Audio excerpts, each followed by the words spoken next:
I'm staring at my credit card statement, and I see a number that makes my stomach drop: $9,847. I remember because I screenshot it. It's the total amount I owed after a year of minimum payments. The interest rate was 22.9%. That's the annual interest rate I was actually paying. I thought I was doing the right thing, paying the minimum every month, but it turns out I was just throwing money at the interest. The principal barely budged. That feeling of dread, it's like, you're not alone. Millions of people in exactly your situation figured this out the hard way. I was embarrassed to even look at the total. But then I stumbled upon the 50/30/20 budget, and it changed everything. The idea is simple: 50% of your income goes towards necessities like rent, utilities, and groceries. 30% towards discretionary spending like entertainment, hobbies, and travel. And 20% towards saving and debt repayment. It's not rocket science, but it works. For me, the turning point was when I realized that my minimum payments were just a trap. The bank was making money off my debt, and I was getting nowhere. So, I decided to take control. I started by tracking every single expense, no matter how small. I used a budgeting app to categorize my spending, and I was shocked at how much I was wasting on unnecessary things. Then, I made a plan to pay off my debt. I increased my income by taking on a side hustle, and I put every extra penny towards my credit card balance. It wasn't easy, but it was worth it. I paid off that $9,847 in 18 months, and it felt amazing. The sense of relief, the feeling of being debt-free, it's like a weight lifted off your shoulders. Now, I'm not saying it's going to be easy for everyone. We're all in different situations, with different incomes and expenses. But what I am saying is that the 50/30/20 budget is a great starting point. It's a simple, straightforward way to manage your money and start building wealth. So, let's break it down. The 50% part is easy. That's just your essential expenses. But the 30% part, that's where most people get into trouble. We tend to overspend on discretionary items, and before we know it, we're in debt. The key is to find a balance between enjoying your life and saving for the future. For me, that meant cutting back on dining out and canceling subscription services I didn't use. I know it sounds simple, but it made a huge difference. Now, I want to ask you, what's your biggest debt right now? Drop it in the comments below. I read every single one, and I want to help. Don't be embarrassed, we've all been there. And if you're not in debt, congratulations. You're ahead of the game. But either way, the 50/30/20 budget can help you build wealth and achieve financial freedom.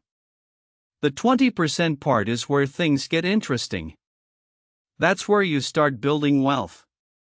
You can put it towards a high-yield savings account, a retirement fund, or even a down payment on a house. The possibilities are endless. For me, it was about paying off debt and building an emergency fund. I wanted to have 3 months' worth of expenses saved up, just in case. And once I achieved that, I started investing in a Roth IRA. It's a retirement account that allows you to contribute after-tax dollars, and the money grows tax-free. It's not rocket science, but it does take discipline. You have to be willing to make sacrifices in the short term to achieve your long-term goals. But trust me, it's worth it. The feeling of financial freedom, it's like, you can breathe again. You're not stressed about money, you're not worried about debt. You can focus on the things that matter, like your family, your health, and your relationships. So, if that just clicked for you, hit like. It tells me to keep making this kind of content. And if you know someone who's struggling with debt, send them this video. It might just change their life. Now, I want to leave you with a challenge. Take the next 30 days and track every single expense. See where your money is going, and make a plan to optimize your budget. You can do it. You're not alone. Millions of people have figured this out, and you can too. In my next video, I'll be talking about the best high-yield savings accounts and how to use them to build wealth. It's called the Top 5 High-Yield Savings Accounts for 2024. Make sure to check it out. And if you haven't already, consider subscribing to this channel. I'm committed to helping you achieve financial freedom, one video at a time. Thanks for watching, and I'll see you in the next one. As I continued on my financial journey, I started to notice the impact that small, everyday expenses were having on my budget. For instance, I used to spend around $5 every morning on a latte from a popular coffee chain. It didn't seem like a lot, but over the course of a year, that's $1,825. I could have used that money to pay off a significant chunk of my debt or put it towards a savings goal. So, I made the decision to start making my own coffee at home, which cost me around 25 cents per cup. That simple change saved me around $1,600 per year, which I could then put towards my debt repayment. I also started to look at my subscription services, like streaming platforms and gym memberships. I realized that I was paying for a gym membership that I only used a few times a month. The membership cost me around $100 per month, which is $1,200 per year. I decided to cancel the membership and start going for runs in my neighborhood instead. Not only did I save money, but I also got to enjoy the fresh air and exercise outdoors. I replaced the gym membership with a free workout app that I could use at home, which saved me around $1,200 per year. Another area where I was able to cut back was on dining out. I used to eat out around 3 to 4 times per week, which cost me around $20 to $30 per meal. That's around $60 to $100 per week, or $3,120 to $5,200 per year. I started cooking at home more often, which not only saved me money but also helped me eat healthier. I would plan my meals for the week, make a grocery list, and stick to it. I was able to cut my dining out expenses in half, which saved me around $1,560 to $2,600 per year. As I continued to track my expenses and make adjustments, I started to notice the impact that it was having on my overall financial situation. I was able to pay off my debt faster, build up my savings, and even start investing in a retirement account.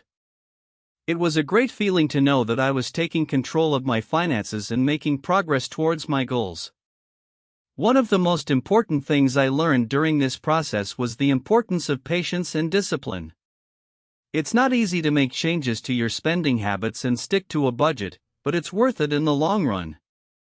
I had to remind myself that it was a marathon, not a sprint, and that every small step I took was getting me closer to my goals. I also learned the value of having a support system. I shared my financial goals with friends and family, and they were all very supportive. They would often ask me how my budgeting was going and offer words of encouragement. Having a support system like that made it easier for me to stay on track and motivated. In addition to the 50/30/20 budget, I also started to learn about other personal finance concepts, such as the importance of having an emergency fund. I realized that having a cushion of savings in case of unexpected expenses or job loss was crucial. I made it a goal to save up 3 to 6 months' worth of expenses, which would give me peace of mind and financial security. I also started to learn about investing and how it could help me grow my wealth over time. I started with a beginner's investment account and began to learn about the different types of investments, such as stocks, bonds, and ETFs. I was amazed at how much I could learn and how it could impact my financial future. As I looked back on my financial journey, I realized that it was a journey of self-discovery. I learned so much about myself and my spending habits, and I was able to make changes that had a lasting impact on my financial situation.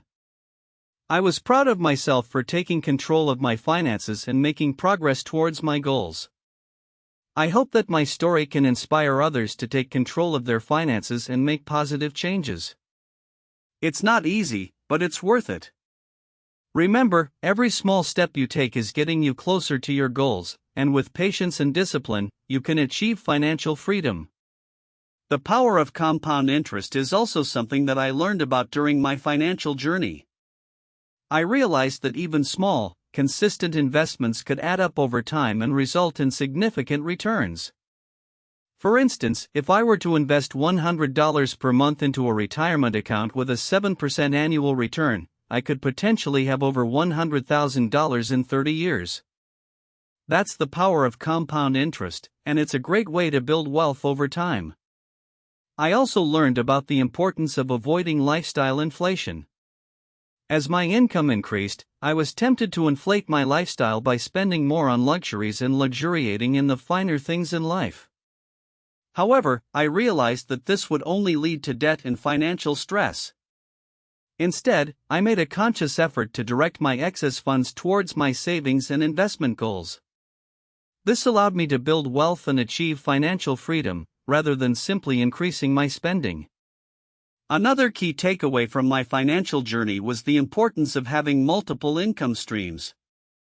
I realized that having only one source of income made me vulnerable to financial shocks, such as job loss or illness. To mitigate this risk, I started to diversify my income streams by taking on a side hustle and investing in dividend-paying stocks. This provided me with a sense of financial security and allowed me to build wealth more quickly. The concept of opportunity cost was also something that I learned about during my financial journey. I realized that every time I made a purchase or invested in something, I was giving up the opportunity to use that money for something else. For instance, if I were to spend $1,000 on a luxury item, I would be giving up the opportunity to invest that money in a